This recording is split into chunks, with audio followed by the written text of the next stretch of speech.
அண்மை செய்தி. சம வேலைக்கு சம ஊதியம் வழங்க கோரி 37வது நாளாக நுங்கம்பாக்கம் டிபிஐ வளாகம் முன்பு இடைநிலை ஆசிரியர்கள் போராட்டத்தில் ஈடுபட்டு வருகின்றனர். அண்மை செய்தியாக நாம் பார்த்து கொண்டிருக்கிறோம். திமுகவின் தேர்தல் வாக்குறுதி எண் 311 நிறைவேற்ற கோரி சாலையில் இறங்கி இடைநிலை ஆசிரியர்கள் 37வது நாளாக போராட்டத்தில் ஈடுபட்டு வருகின்றனர். அண்மை செய்தியாக நாம் பார்த்து கொண்டிருக்கிறோம். தங்களது கோரிக்கை நிறைவேறும் வரை போராட்டம் தொடரும் எனவும் இடைநிலை ஆசிரியர்கள் உறுதிபட தெரிவித்திருக்கின்றனர்.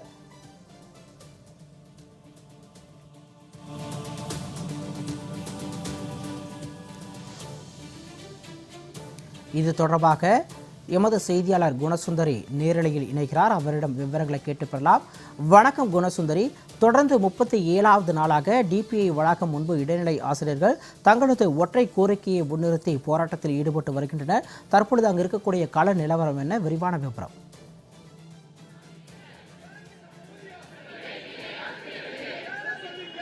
நிச்சயமாக. வணக்கம் சிகாமணி. தற்பொழுது சென்னை நுங்கம்பாக்கத்தில் இருக்கும் டிபிஐ வளாகம் முன்பாக 500க்கும் மேற்பட்ட இடைநிலை ஆசிரியர்கள் 37வது நாளாக இன்று போராட்டத்தில் ஈடுபட்டு வருகிறார்கள். குறிப்பாக இவர்களின் ஒற்றை கோரிக்கை திமுக அரசு ஆட்சிக்கு வருவதற்கு முன்னதாக கொடுத்த வாக்குறுதி எண் 311 படி சம வேலைக்கு சம ஊதியம் என்பது வேண்டும் என்ற ஒற்றை கோரிக்கையை முன்வைத்து பல்வேறு போராட்டங்களை முன்னெடுத்து வருகிறார்கள். குறிப்பாக இவர்கள் வைக்கும் ஒற்றை கோரிக்கை, நாங்கள் 2009ஆம் ஆண்டு ஜூன் 31ஆம் தேதி வேலையில் அமர்த்தப்பட்டோம். ஆனால் வேலையில் அமர்த்தப்பட்டவர்களுக்கும் மே 1ஆம் தேதி நாங்கள் வேலையில் அமர்த்தப்பட்டவர்களுக்கும் இடையே ஊதிய முரண்பாடு என்பது தொடர்ந்து இருந்து கொண்டு வருகிறது. இந்த ஊதிய முரண்பாடு என்பது இல்லாமல் சம வேலைக்கு சம ஊதியம் என்பது கொடுக்கப்பட வேண்டும் என்ற இந்த கோரிக்கையை முன்வைத்து இன்று 37வது நாளாக இந்த போராட்டத்தை முன்னெடுத்திருக்கிறார்கள். தற்பொழுது இடைநிலை ஆசிரியர்கள் நம்முடன் இணைந்திருக்கிறார்கள். அவர்களிடம் கேட்கலாம். வணக்கம் மேம். இப்ப நீங்க இன்று 37வது நாளா இந்த போராட்டத்தை முன்னெடுத்திருக்கீங்க. இந்த போராட்டத்தில் ஈடுபடும் போது எந்த மாதிரியான இன்னல்களை சந்திக்கிறீங்க? நீங்க எந்த வருடம் பணியில் அமர்த்தப்பட்டீங்க? உங்களோட கோரிக்கை என்ன? எந்த அளவுக்கு உங்களோட முரண்பாடு, ஊதிய முரண்பாடு என்பது இருக்கிறது என்பதை பற்றி சொல்லுங்க. சம வேலைக்கு சம ஊதியம் அப்படிங்கிற ஒரு கோரிக்கைக்காக நாங்கள் எஸ்எஸ்டி அமைப்பின் மூலமாக இன்னைக்கு 37வது நாள் தொடர்ந்து போராடி வருகிறோம். 17 ஆண்டுகளாய் நாங்கள் போராடி வருகிறோம். எப்பொழுதுமே நாங்கள் பார்த்தீங்கன்னா லீவில் தான் போராட்டம் பண்ணுவோம். இந்த முறையும் லீவில் போராட்டம் தொடங்கணும். ஆனால் லீவில் போராட்டம் முடிவுக்கு வராமல் நாங்கள் தொடர்ந்து போராட வேண்டிய ஒரு கட்டாயத்திற்கு தள்ளப்பட்டு இருக்கிறோம். எப்படியாவது இந்த முறை நாங்கள் முடிச்சு சம வேலைக்கு சம ஊதியம் பெறணுங்கிறதுக்காக நாங்கள் கண்டினியூ பண்ணிட்டு இருக்கோம். இதனால பார்த்தீங்கன்னா ஸ்கூலில் எங்களை ரொம்ப எதிர்பார்க்குறாங்க. நிறைய ஒர்க் பெண்டிங்கில் இருந்துகிட்டே இருக்கு. இப்போ எண்ணும் எழுத்து பயிற்சி எல்லாம் போய்கிட்டு இருக்கு. ஸ்கூலில் குழந்தைங்களுக்கு நிறைய தடைப்பட்டுட்டே போகுது. ஏன்னா எங்களை அவங்க ரொம்ப எதிர்பார்க்குறாங்க. 1 to 3 தான் மோஸ்ட்லி நாங்கள் ஹேண்டில் பண்ணுறோம்.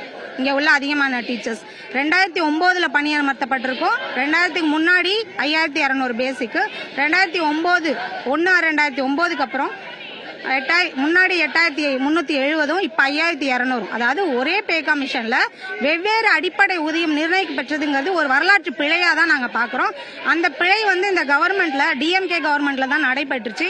அவங்க பாத்தீங்கன்னா 311 அப்படிங்கிற தேர்தல் அறிக்கையில இங்க சொல்லியிருக்காங்க. ஸோ நாங்கள் முன்ன போராட்டம் பண்ணும்போது அவர் எங்க கையை பிடித்து களத்தில் நின்று எங்க கூட நின்னாரு களத்திலேயே. ஸோ எங்க கண்ணீரை தொடச்சாரு. இப்பவுமே கண்ணீரை தொடைப்பாரு. ஒவ்வொரு நாளும் நாங்க இன்னைக்கு முடிஞ்சிருவோம், இன்னைக்கு எங்க போராட்டம் வெற்றி பெறும் நாளுக்காக காத்திருக்கிறோம். எங்க குழந்தைங்களும் பாதிக்கப்படக்கூடாது. ஸோ என்ன மாதிரி கட்டுப்பாடுகள் எங்களுக்கு விதிக்கப்பட்டால் நோ ஒர்க் நோ பே, சேலரி எல்லாம் போடாம கூட இருக்கப்படுகிறது. எந்த தடை வந்தாலும் நாங்க இந்த கோரிக்கையை வெற்றி பெறாம நாங்க பள்ளிக்கு போக மாட்டோம். அதே மாதிரி குழந்தைங்க பாதிக்கப்படாத அளவுக்கு நாங்க ஈவினிங் கிளாஸஸ், மற்ற கிளாஸஸ் எல்லாம் கண்டக்ட் பண்ணி நாங்க பேசிட்டு தான் இருக்கோம். எவ்வளவு விரைவில் முடிக்கப்படுதோ அவ்வளவு விரைவில் பள்ளிக்கு சென்று நாங்கள் கடமையை சிறப்பாக ஆற்றுவோம் என்று தெரியும். இப்ப உங்களுக்கு நீங்க போராட்டத்தை முன்னெடுக்கும் போது விடுமுறை நாட்கள்ல தொடங்குனீங்க. அப்போ உங்களுக்கு இந்த சம வேலைக்கு சம ஊதியம் என்பது வழங்கப்பட்டு இருந்துச்சு அப்படின்னா உங்களோட போராட்டத்தை கைவிட்டிருப்பீங்க. இப்ப என்னன்னா அந்த விடுமுறை நாட்களும் கடந்து இப்ப போராட்டத்தை முன்னெடுத்திருக்கீங்க. அது மட்டும் இல்லாம சம்பளம் இல்லாம இந்த மாதம் இந்த போராட்டத்தை முன்னெடுக்கிறீங்க. எந்த மாதிரியான இன்னல்களை நீங்க சந்திக்கிறீங்க? இப்ப ஒரு மாதம் சம்பளம் இல்லைன்னா எல்லாருமே வாடகை வீட்டுல தான் மேடம் மோஸ்ட்லி இருக்கும். வாடகை வீட்டில் இருக்கிறோம். அதாவது இந்த மாத சம்பளத்தை பற்றி தான் எங்களை வந்து டெய்லி சாப்பாட்டுக்கே நாங்கள் வாங்கிட்டு இருக்கிற மாதிரி தான் நிலைமை போயிட்டு இருக்கு. ஸோ சம்பளம் இல்லைனாலும் பரவாயில்ல, ஏன்னா நாங்கள் மாதம் கிட்டத்தட்ட 20,000 30,000 வரைக்கும் எத்தனை வருஷங்களா 17 வருஷங்களா நாங்கள் இழந்து தான் வரணும். அதனால இந்த மாதம் இழப்பு பெரிதாக நாங்கள் எடுத்துக்காம எதையாவது ஒன்று இழந்தாதான் நம்ம என்ன பண்ண முடியும், ஒன்று பெற முடியும். அதனால இழந்தாலும் பரவாயில்ல, எங்களுக்கு தேவை வெற்றி தான். ஸோ சாப்பாட்டுக்கு இல்லைனாலும் பரவாயில்ல, என்ன வாடகை கொடுக்க முடியலனாலும் பரவாயில்ல, எப்படியாவது எதையாவது வச்சோ வித்தோ எதையோ ஒன்று வாடகைக்கோ ஏதோ ஒன்று பண்ணிட்டு மேனேஜ் பண்ணிக்கலாம் அப்படிங்கிற நிலைமையில தான் போயிட்டு இருக்கோம். கஷ்டமான சூழ்நிலை தான் வீட்டிலையும் நிலவுது, பள்ளியிலையும் அதே சூழ்நிலை தான் இருக்கு. ஆனாலும் மேனேஜ் பண்ணிட்டு இதை கடந்து தான் செல்லணுங்கிற முடிவில் தீர்க்கமாக இருக்கும். குறிப்பாக இவர்கள் வைக்கும் ஒற்றை கோரிக்கை சம வேலைக்கு சம ஊதியம் என்பது வழங்கப்பட வேண்டும் என்ற கோரிக்கை முன்வைத்து தற்பொழுது இந்த போராட்டத்தில் ஈடுபட்டு வருகிறார்கள். இப்ப நீங்க தொடர்ந்து 37 நாள் போராட்டத்தில் ஈடுபட்டிருக்கீங்க. அதுவும் பாத்தீங்கன்னா குடும்பங்களை விட்டு வந்து இந்த போராட்டத்தை முன்னெடுத்திருக்கீங்க. உங்களுக்கும் குழந்தைகள் இருப்பாங்க. அந்த மாதிரியான ஒரு சூழல்ல உங்க வீட்டையே எல்லாத்தையும் வந்து விட்டு இங்க போராட்டத்தை முன்னெடுக்கிறீங்க.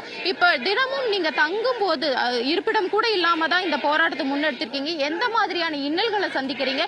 இப்ப 37 நாள் 37வது நாளா இன்னைக்கு போராட்டத்தில் ஈடுபட்டு இருக்கீங்க. ஆனா இப்ப அரசு தரப்புல இருந்து ஏதாவது உங்களுக்கு முன்னேற்றம் என்பது கிடைச்சிருக்கா? மாண்புமிகு கல்வித்துறை அமைச்சர் நல்ல முடிவை தருவாருன்ற நம்பிக்கையில தான் இன்ற வரலும் 37வது நாள் வரலும் நாங்க போராடிட்டு இருக்கோம். இன்னைக்கே தீர்வு நல்ல முறையில சொன்னாலும் நாங்க வந்து போய் சிறப்பா 3வது பருவம்ன்றது ஒரு முக்கியமான பருவமா இருக்குது மாணவர்களுக்கு.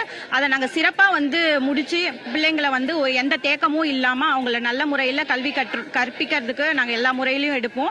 எங்களுக்கு வந்து போராட்ட களம்ன்றது ஒரு மிகப்பெரிய வழிகளை கொடுக்கக்கூடிய களமா தான் இருக்கும். அதுவும் பெண் ஆசிரியர்களை பொறுத்தவரையிலும் அதிகபட்சமா கிட்டத்தட்ட 90% பெண்கள் ஆசிரியர்கள் தான், பெண் ஆசிரியர்கள் தான் நாங்க இருக்கிறோம்.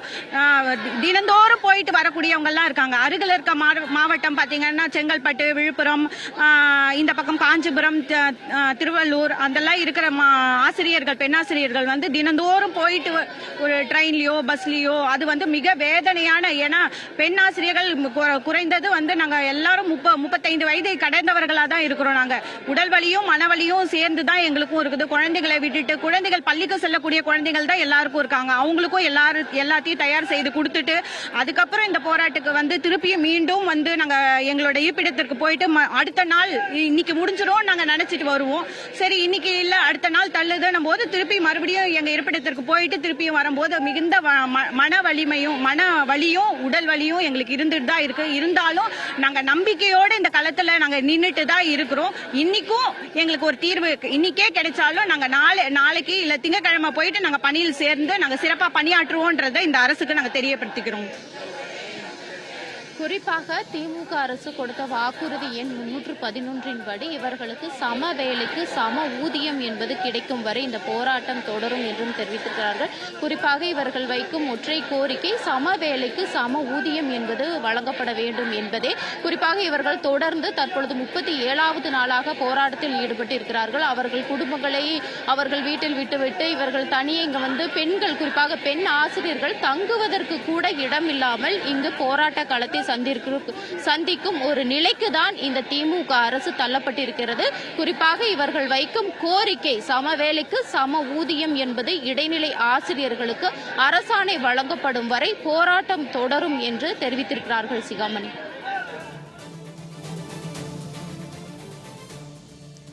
மனவலி, உடல் வலி என எத்தனையோ வழிகளை தாண்டி 37வது நாளாக போராட்டத்தில் ஈடுபட்டு வரக்கூடிய இடைநிலை ஆசிரியர்களுக்கு ஜனவரி மாதத்திற்கான சம்பளம் பிடித்தம் என்ற ஒரு அறிவிப்பை விளம்பர திமுக அரசு பரிசாக கொடுத்திருந்தாலும் அதனை பொருட்படுத்தாமல் எங்களுக்கு கோரிக்கை நிறைவேறும் வரை போராட்டம் தொடரும் என உறுதிப்பட இடைநிலை ஆசிரியர்கள் தெரிவித்திருக்கிறார்கள்.